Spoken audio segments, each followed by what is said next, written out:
গভীর জঙ্গলে বাস করত এক দাঁড় কাক, যার নাম ছিল কালু। দেখতে সাধারণ দাঁড় কাকের মতো হলেও তার একটা সমস্যা ছিল। সে ছিল ভয়ানক বোকা। জঙ্গলের অন্য পাখিরা প্রায়ই কালুকে বোকা বলে ডাকত, কারণ সে খুব সহজেই প্রতারিত হয়ে যেত।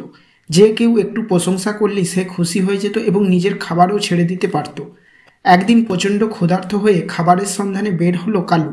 সে উড়ে উড়ে এক গ্রামে পৌঁছালো, যেখানে এক বৃদ্ধা উঠানে বসে গরম গরম রুটি বানাচ্ছিল। কালুর চোখ চকচক করে উঠল।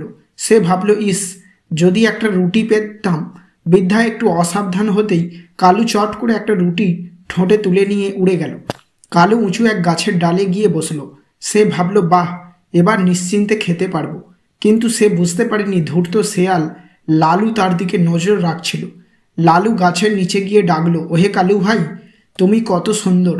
তোমার পালক কি চকচকে, তোমার কণ্ঠ নিশ্চয়ই মধুর। কালু এত প্রশংসা শুনে খুশিতে গলে গেল। সে ভাবলো, আমার কণ্ঠস্বর এত সুন্দর, তাহলে তো আমাকে গান গাইতেই হবে। কালু ঠোঁট খুলতেই রুটি নিচে পড়ে গেল। লালু সাথে সাথে রুটি মুখে পুড়ে দৌড়ে পালিয়ে গেল। হতভম্ব কালু বুঝতে পারলো সে বোকামি করেছে। কালু খুব লজ্জিত হলো। সে প্রতিজ্ঞা করলো, এবার থেকে আমি আর কারো মিষ্টি কথায় ভুল করব না, আমি সতর্ক থাকব। কয়েকদিন পর আবারও কালু খাবারের খোঁজে বের হলো। এবার সে এক জেলের কাছে উড়ে গেল, যার ঝুড়িতে ছোট ছোট মাছ ছিল। কালু এবার খুব সতর্ক। সে এক ফাঁকে একটা ছোট মাছ নিয়ে উড়ে গেল এবং গাছের ডালে বসে চারপাশ ভালো করে দেখে নিল। কিন্তু হায়, ধূর্ত লালু শেয়াল এবারও তার পিছু নিয়েছিল। সে নিচে দাঁড়িয়ে বলল, হে কালু ভাই, তুমি তো আগের থেকে বুদ্ধিমান হয়ে গেছো। লালু চালাকির হাসি দিয়ে বলল, তুমি নিশ্চয়ই এখন খুব বুদ্ধিমান, তাই না? কিন্তু তোমার কণ্ঠস্বর যদি একবার শুনতে পারতাম।